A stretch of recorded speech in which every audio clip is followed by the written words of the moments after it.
Výměna brzd není nic extra náročného. Pokud si to zvládnete udělat sami, ušetříte půlku toho, co byste dali za výměnu brzd v servise. A ještě si budete moct dovolit koupit kvalitnější díly. Budete potřebovat nějaký základní vercajk na povolování kol a šroubů a utahování, pokud možno nějaký lepší zvedák. Já mám dva, že si zvednu celé auto z obou stran. Ale budete potřebovat samotné náhradní díly, čili kotouče, desky. Já si vždycky kupuju ještě do zásoby nějaké šrouby, které jistí kotouče, kdyby náhodou byly nějaké zdrchlané. Kupuju si ještě, pokud nejsou v deskách, tak si kupuju plíšky, kdyby byly orezlé, které drží desky. A vždycky si ještě připlatím nějakých 150 korun, čili 300 za obě kola, za vodítka do třemenu. No. To se nevyplatí na tom šetřit, stojí to pár korun a určitě je dobrý to vždycky vyměnit za nějaký kvalitní. A samozřejmě ty vodítka musím nějakým kvalitním tukem namazat, který je přímo na to určený. Než začnete auto zvedat, vždycky zajistěte obě zadní kola nějakým dřevstvem a povolte ruční brzdu, ať při spouštění auta nedochází k přílišnému napětí v zadní brzdě. A jakmile budete mít auto zvednuté, tak je dobrý si dát nějakou zichrovku. Já tady mám dvě, jednu kovou spěru a klasické dřevstvo. Sundávání kol je jak práce ve Formule 1, čili velice rychlá. Jeden, druhý, třetí, čtvrtý, hop, kolo je dole. Já osobně vždycky, když mám sjeté desky, tak měním i kotouče. Jednak protože stejně už je většinou sjetý trošinku ten kotouč a rozhodně neměnit desky za jiné desky, třeba jiné značky, protože tady na těch kotoučích je ten materiál z desek ulepený.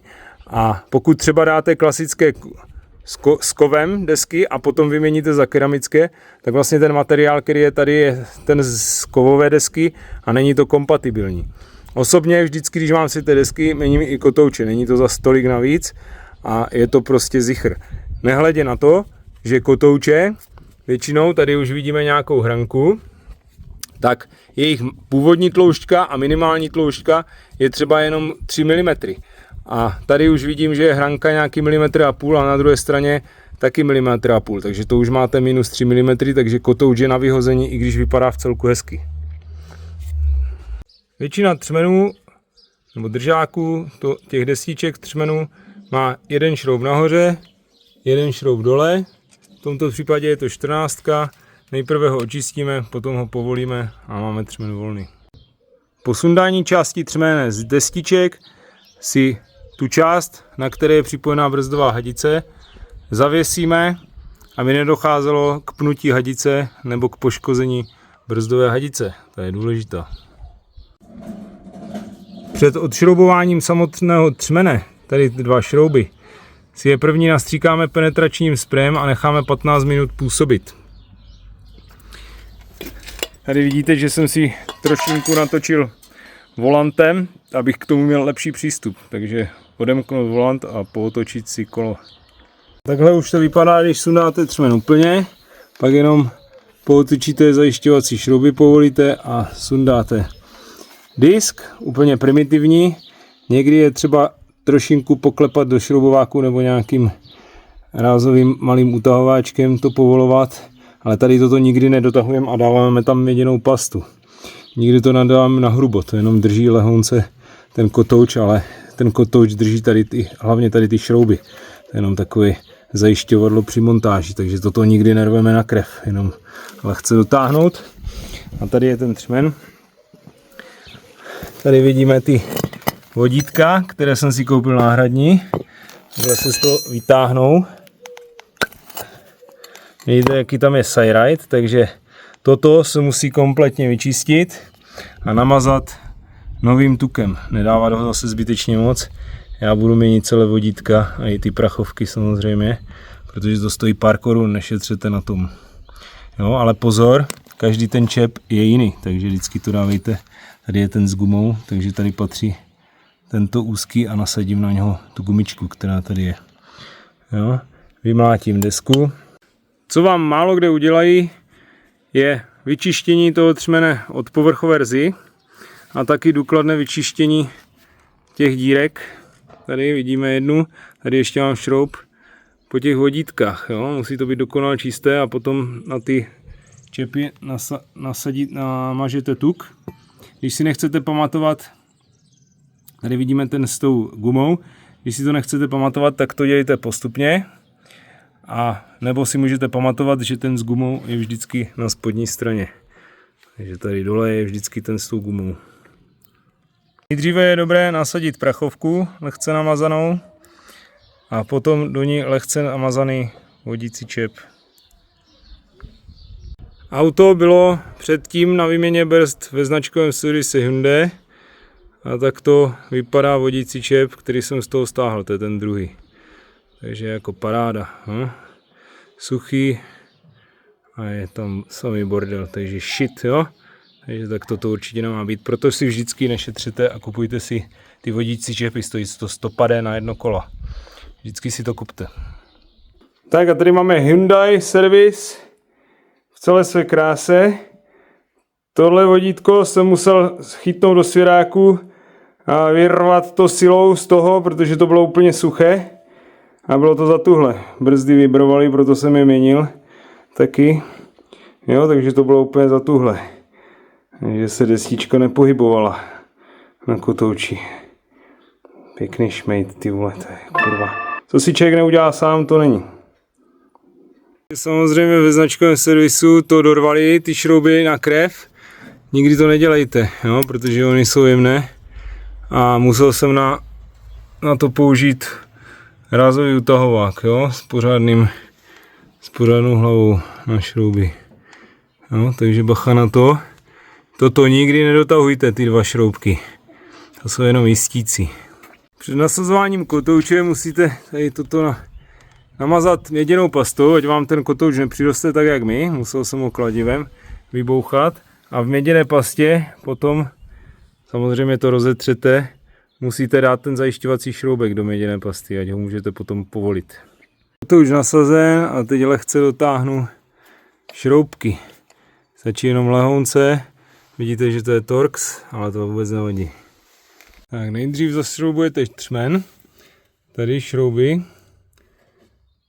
Pozor, ten moment je docela velký, fakt to musíte hodně na krev udělat, většinou je to kolem 90 Nm, nebo fakt jakože hodně, jo. Tady ty potom už jsou méně, nějakých třeba do 40, jo. 30 až 40, to se musím podívat do specifikace. První nasadíte tady tu část třmene a osadíte desky. No, někdo to říká, že se to maže, někdo ne, já si tam vždycky trošku máznu. A nezapomeňte ještě potom na ty desky dát ty plíšky, jestli tam jsou. No, tak to, než tam dáte potom ten třmen.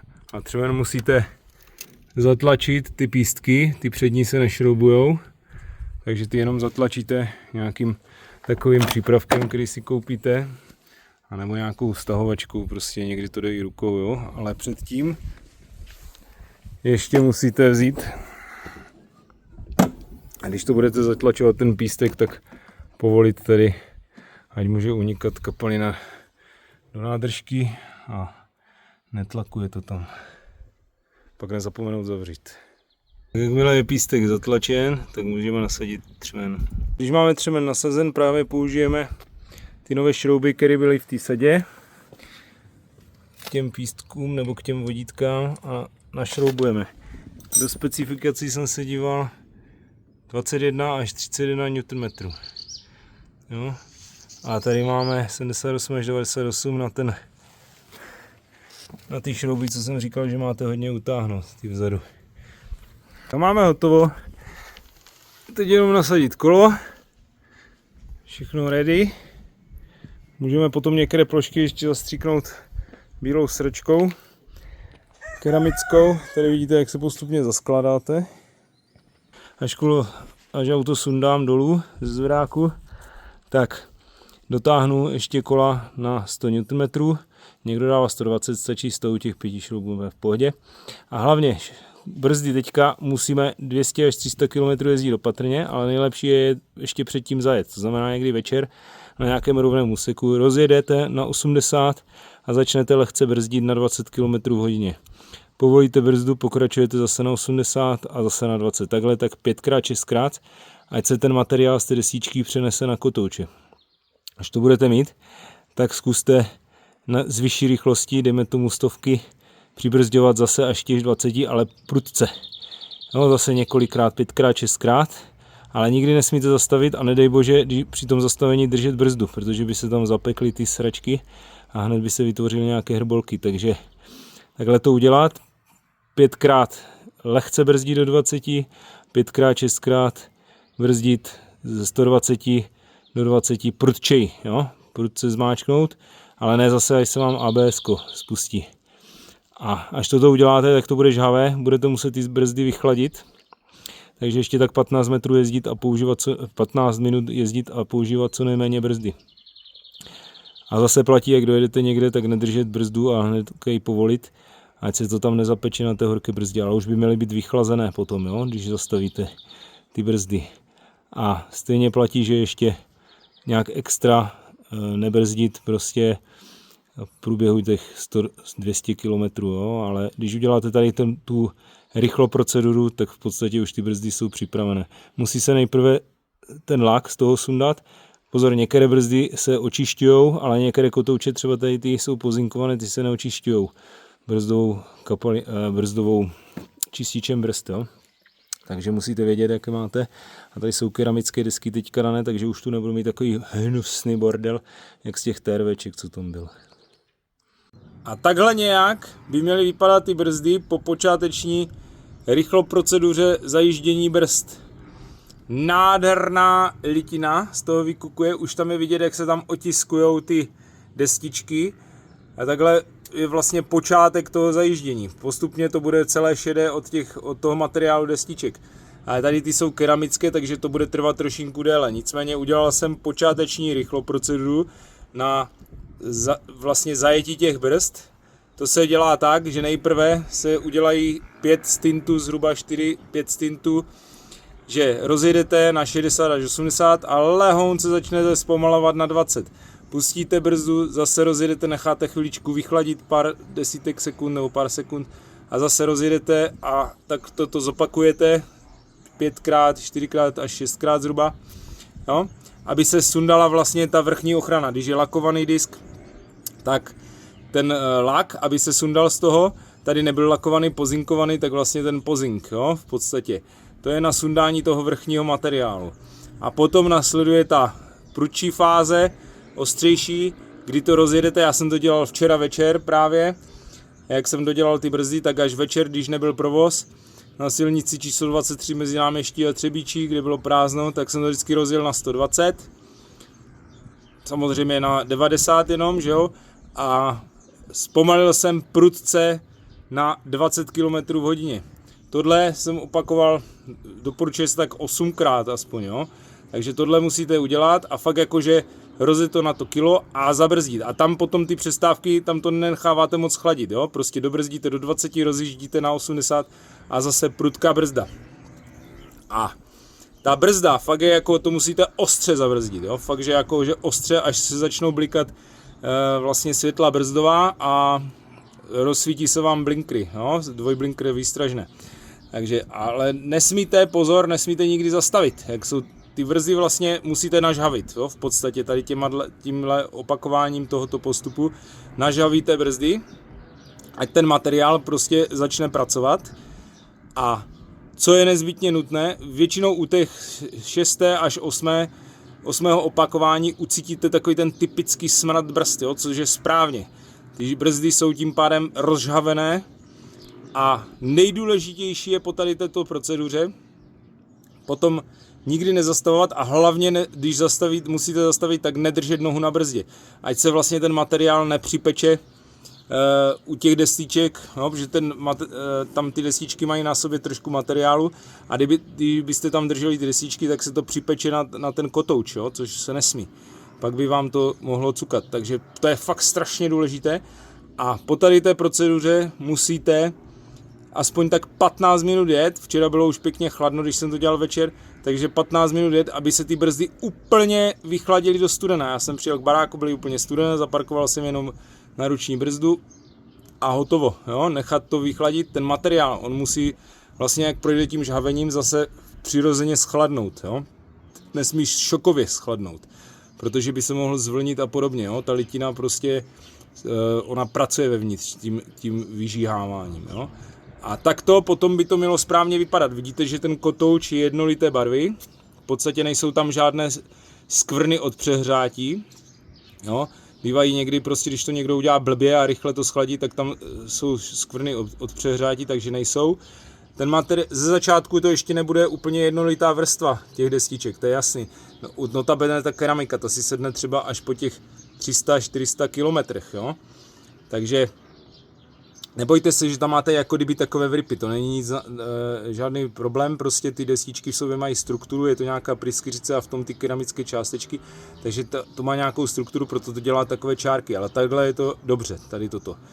No, a postupně se to jako kdyby celé tak zašedne tím materiálem těch desíček a díky tomu vlastně vzniká tady ta frikce neboli tření, jo, destiček o ten materiál destiček, který je na tom kotouči, jo, vlastně musí drhnout.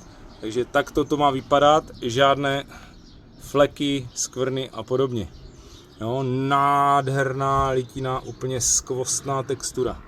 No, takže pozor, dělat to vždycky, jo? Je to důležité, prostě ať ty brzdy potom vám dlouho vydrží, ať oni se jakoby zapečou, když to řeknu. No, takhle krásně. Takže skvost.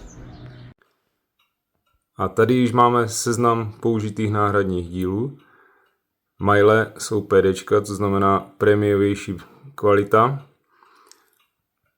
A zde je finální cena 3900 za naprosto špičkové brzdy s keramickýma deskama. Uděláte si to za polovinu ceny servisu a ještě máte lepší díly.